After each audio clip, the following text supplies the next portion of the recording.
ជំរាបសួរលោកគ្រូនិងសួស្តីអ្នកទាំងអស់គ្នាចឹងនៅក្នុងកិច្ចការងារនេះផងដែរគឺយើងនឹងតាក់ទងជាមួយនឹង Linux User Management អញ្ចឹងមុននឹងឈានទៅដល់ការនេះគឺយើងទៅឆែកមើលនេះរបស់យើងសិនចឹងយើងវាយ command pwd ចឹងយើងទិញ /home/range ដែលជានេះរបស់យើងនឹង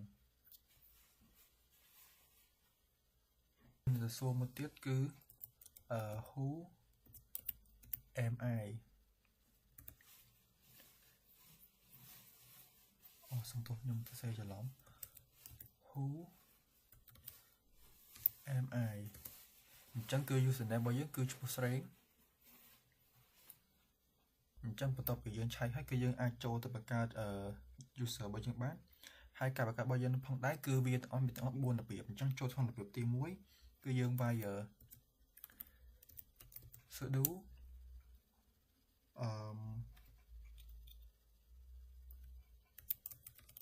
user add ហើយបន្ទាប់មកយើងវាយ command ctech ហើយយើង enter មកយើងនិយាយ password របស់ខ្ញុំ1 2 3ហើយយើង enter មកអញ្ចឹងនៅក្នុងការបង្កើត user នេះរបស់យើងផងដែរគឺយើងអាចបង្កើតវាបានប៉ុន្តែវាអត់មានហោះរបស់វាទេគឺវាមានត្រឹមតែ user យើងឆែកមើលថា user របស់យើងដែលយើងបានបង្កើតមិញវាមានអត់អញ្ចឹងយើងអាចវាយបានដែលយើងវាយ per command cat /etc/pass wd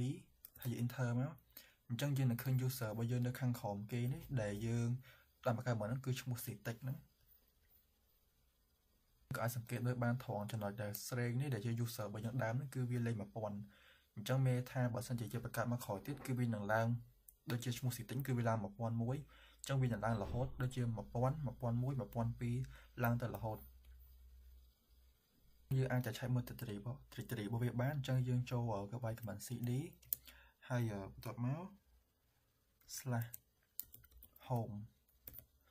ហើយយើង enter មកបន្ទាប់មកយើង ls មើលចាយើងឃើញថានៅក្នុង trajectory របស់ /home ហ្នឹងគឺវាមានតែស្រេងមួយទេចំណែក ctech យើងបានបង្កើតមុនហ្នឹងគឺវាអត់ទាន់មាន trajectory របស់វាទេចាំបន្ទាប់មកយើង delete វាសិនអញ្ចឹងយើងចូលទៅ line ដើមវាសិនគឺ cd វាចូលទៅដើមវិញអញ្ចឹងបន្ទាប់ពីបានប៉ុណ្ណឹងហើយបន្ទាប់មកយើងត្រូវទៅ delete វាសិន user អញ្ចឹងយើងវាយ command sudo user there ctech ហើយ enter មកអាចឆែកមើល user ម្ដងទៀតបានអញ្ចឹងយើងវាយ command cat /etc/pass wd ហើយ enter មកអញ្ចឹងយើងឃើញថា user ដែលយើងបានបង្កើតមុនហ្នឹង ctech តែមានលេខ 1001 ហ្នឹងគឺវាបានបាត់ហើយអញ្ចឹងយើងចូលមកបង្កើត user មួយទៀតដែលជារបៀបទី2តែគ្រាន់តែការបង្កើត user របស់យើងលើកនេះគឺវាដាក់មកជាមួយនឹង home directory អញ្ចឹងយើងវាយ command sudo user add .m ដែល .m មានន័យថាវាមកតាំងជាមួយនឹង directory ctech ហើយយើង enter មកអញ្ចឹងយើងចូលទៅឆែកមើលថាវាបាន add ចូលហ្នឹងអញ្ចឹងយើងវាយ command cat /etc/pass wd ហើយ enter មកចុះយើងឃើញថាគឺយើងបាន add ចូលវិញហើយដើម្បីយើងឆែកមើលតាក់ទងជាមួយនឹងថាវាមាននេះអត់គឺយើងចូលទៅប្រើ command ដូចមុនដែរចូលទៅឆែក directory របស់វាអញ្ចឹងយើងប្រើ command cd /home enter ទៅមកយើង ls មើលចុះយើងឃើញថាយើង add នៅក្នុងនេះរបស់យើងហ្នឹងគឺមាន directory ចំនួន2មាន ctech ហើយនិងស្រេងដែលវាខុសពីការ add ទី1ដែលវា add មកបានតែ user តែអត់វាមាន directory ដែលវាចំណែករបៀបទី2នេះគឺយើងបានតាំង user បានតាំង T3 មកក្នុងពេលតែមួយអញ្ចឹងយើងចង់ដឹងគឺយើងអាច switch ទៅកាន់ syntax នឹងបានអញ្ចឹងយើងប្រើ command su ហើយយើងវាយនេះដែលយើងចង់ចូលមក syntax ហើយយើង enter មកហើយយើង password 1 2 3 enter មកយើងចាំវាបន្តិចអញ្ចឹងតោះកន្លែងនេះគឺវានិយាយថា authentication fail ជំរាបថាក្នុងកន្លែងនោះវា fail ដោយសារតែយើងអត់បានកំណត់ password ឲ្យទៅកាន់ syntax នឹងទេអញ្ចឹងដើម្បីឲ្យយើងអាចចូលបានគឺយើងត្រូវទៅកំណត់ password ឲ្យវាសិនអញ្ចឹងយើងទៅកំណត់ password ឲ្យវាទាំងអស់គ្នាអញ្ចឹងដើម្បីអាចដាក់ password ទៅឲ្យsyntax បានអញ្ចឹងយើងត្រូវចូលទៅវាយ command sudo passwd ហើយនឹងចូលទៅកាន់ user ដែលយើងចង់ចូលចង់ syntax ហើយ enter មកចឹងយើងឲ្យវាកំណត់ password ជាដាក់ password ដូចគ្នាពុំទៅ1 2 3ហើយយើង enter មកហើយនេះគឺវាដើម្បីបញ្ជាក់យើងមួយទៀតចឹងយើងវាយ command មួយទៀត1 2 3 enter មកចឹងវាគឺថា password update successful ចឹងមានថាការ update password របស់យើងគឺទទួលបានជោគជ័យហើយចឹងយើងចង់ដឹងថាយើងអាចចូលបានអត់ចឹងយើងវាយ command តិចមុនមក su syntax ហើយយើងវាយ password មក1 2 3អញ្ចឹងយើងឃើញថាយើងអាចចូលទៅក្នុង user នឹងបានហើយអាចចង់ដឹងថាយើងចូល user នឹងគឺប្រកាសជាយើងចូល user syntax នឹងមែនអត់ទៅយើងអាចសួរបាន who am I អញ្ចឹងវាចេញមកគឺ syntax ចឹងមានថាគឺយើងបានចូលទៅក្នុង user syntax ហ្នឹងហើយចូលទៅមួយទៀតគឺ pwd ចឹងវានៅក្នុង /home អញ្ចឹងក្នុងនេះវាក៏អាចដូចជាបង្កើតfile មកហ្នឹងអញ្ចឹងយើងសាកបង្កើតមួយទៅដែលយើងប្រើ command torch អញ្ចឹងយើងដាក់ថា syntax ដែរហើយយើង enter មកហើយយើង ls មើល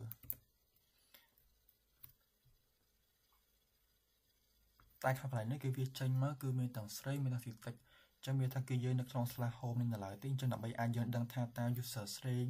ឲ្យ user syntax នេះវាមាននៅក្នុង user syntax នៅ file syntax នេះគឺយើងមាននៅក្នុង user syntax នឹងអត់អញ្ចឹងយើងអាចចូលទៅវាយ command បានអញ្ចឹងយើងចូលទៅកាន់ cd /home/syntax ហើយយើង enter មកហើយយើង ls មើលមក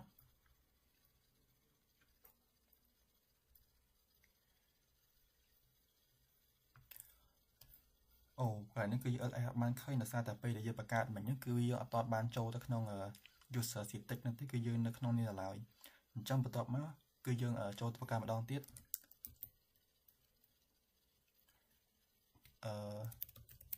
torch syntax យើង enter មកហើយ ls អញ្ចឹងយើងឃើញថាគឺវាចេញមកហើយទទួលជាមួយនឹង file ដែលយើងបានបង្កើតហ្នឹងហើយអាចយើងតេស្ត FC ទៀតយើងចូលទៅក្នុង account user ស្រីវិញអញ្ចឹង su string password 1 2 3 enter អញ្ចឹងយើងវាយ command cd back ទៅវិញមក pwd អញ្ចឹងយើងមកកន្លែងដើមវិញហើយអញ្ចឹងដើម្បីឲ្យសួរយើងបញ្ជាក់មកតង់ទៀតគឺយើងប្រើ command who am I អញ្ចឹងយើងនៅក្នុង user string អញ្ចឹងគឺត្រូវហើយអញ្ចឹងបន្ទាប់មកគឺយើងចូលទៅលុប user ហ្នឹងសិនដើម្បីឲ្យយើងទៅកាន់2 step 2របៀបទៀតអញ្ចឹងយើងវាយ command sudo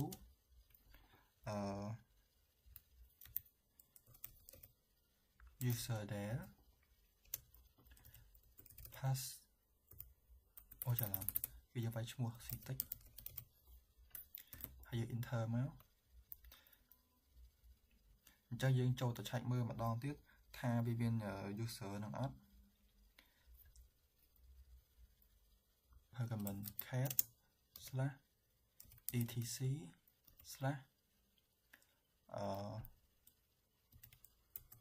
passwd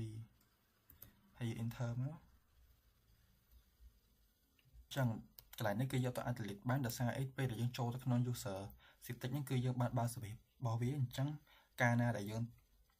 បើចូលហើយយើង delete ទៅគឺវាអត់មកបាត់ទាំងអាហ្នឹងទេអញ្ចឹងយើងត្រូវតែចូលទៅបិទវាសិនអញ្ចឹងដើម្បីដែលយើងអាចបិទវាបានអញ្ចឹងយើងត្រូវប្រើ command sudo kill ដក 9 ហើយយើងនឹងទៅរក command មួយនៅកន្លែងនេះដែលពេលយើងបាននិយាយហ្នឹងអញ្ចឹងគឺ1098ចឹងយើងវាយមក1098ហើយយើង enter មកអញ្ចឹងគឺ kill ហើយអញ្ចឹងយើងអាចចូលទៅឆែកមកដល់ទៀតថាវាបាននៅ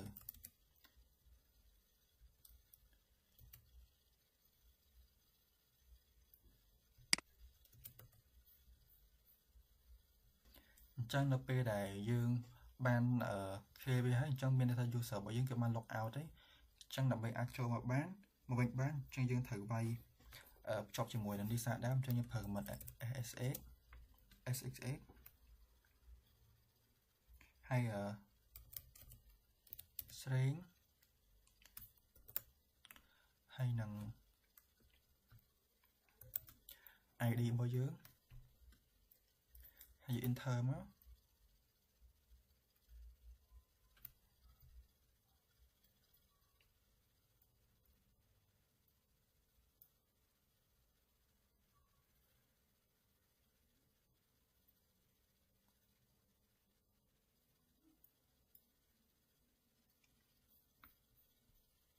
គឺខ្ញុំច្រឡំអញ្ចឹង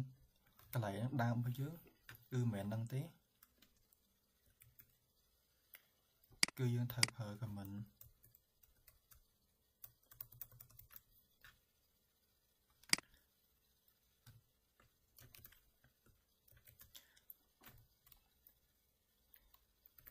ចឹងកន្លែងហ្នឹងគឺ sxx មិនមែន sxx ទេ sxx ហើយយើង enter មក password 123អញ្ចឹងយើង log in ចូលវិញបានហើយ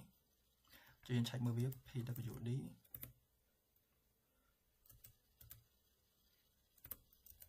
who am I ចឹងយើងបានចូលមកវិញហើយចឹងអាសាវាស្កាពេកជួយខ្ញុំសុំ clear វាមួយយើងចូលទៅឆែកមុខដល់ទៀតថាយើងបានលុបជោគជ័យនៅចឹងយើងចូលទៅក្នុង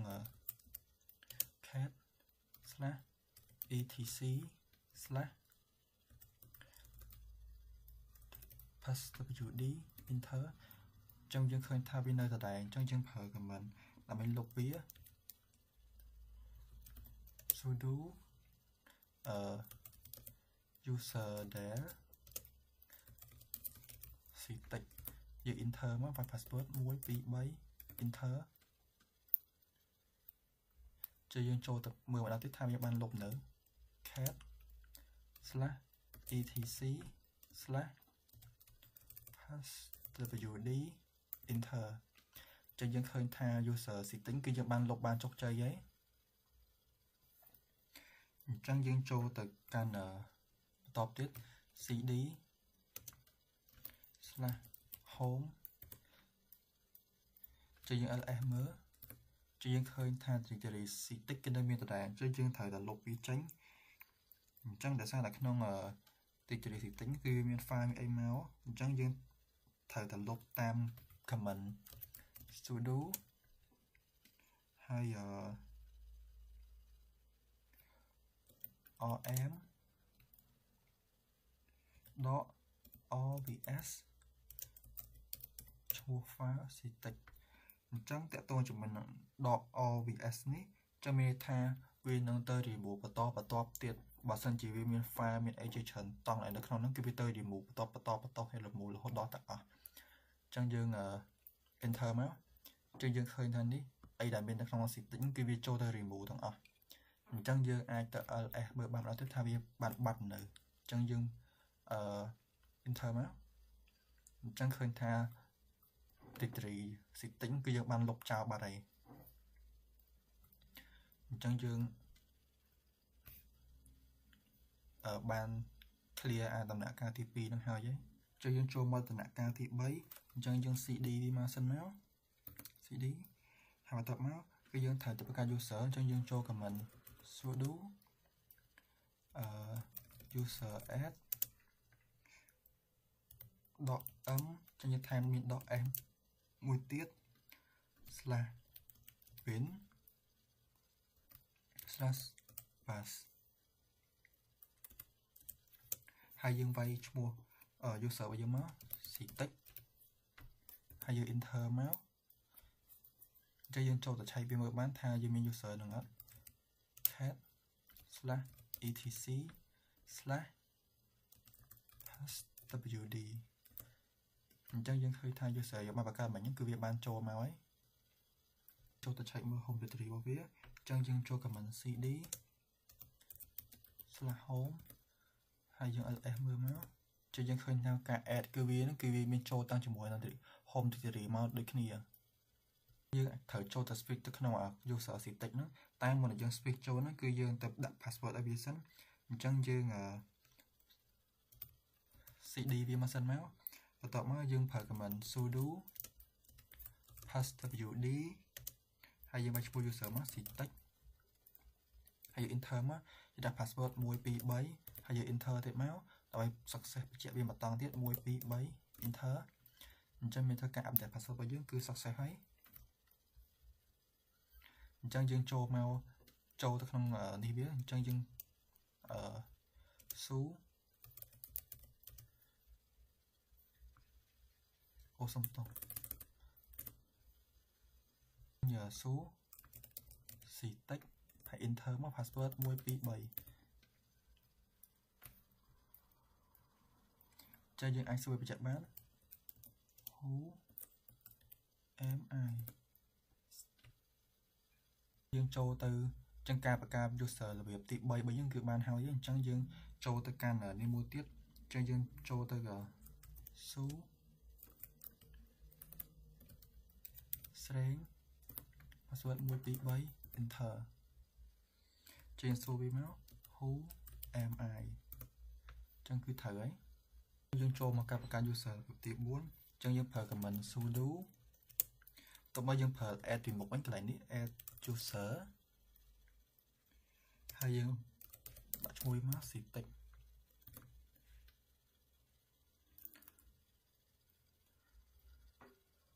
តែគាត់ថារបៀបមួយនេះគឺវាមានថាវាកំណត់ user password ឲ្យយើងមកអញ្ចឹងគឺយើងដាក់ password មក1 2 3 enter 1 2 3 enter អញ្ចឹងថងចំណុចកន្លែងនេះអញ្ចឹងយើងដាក់ full name មក sim ឆាយ string phone number អត់មាន work group phone អត់មាន home phone អត់មាន order អត់មានអញ្ចឹងយើងប្រើ command ចេះមក file អញ្ចឹងយើងចូលទៅមកថាយើង add ចូលបានជោគជ័យអត់ cat slash etc slash pastwd ចាំមានថាការ add របស់យើងគឺបានជោគជ័យហើយ space ចូលក្នុង account មកអញ្ចឹង su ctext password 1 2 3 enter ចឹងយើងបានចូលមកហើយចឹងយើង ls មើល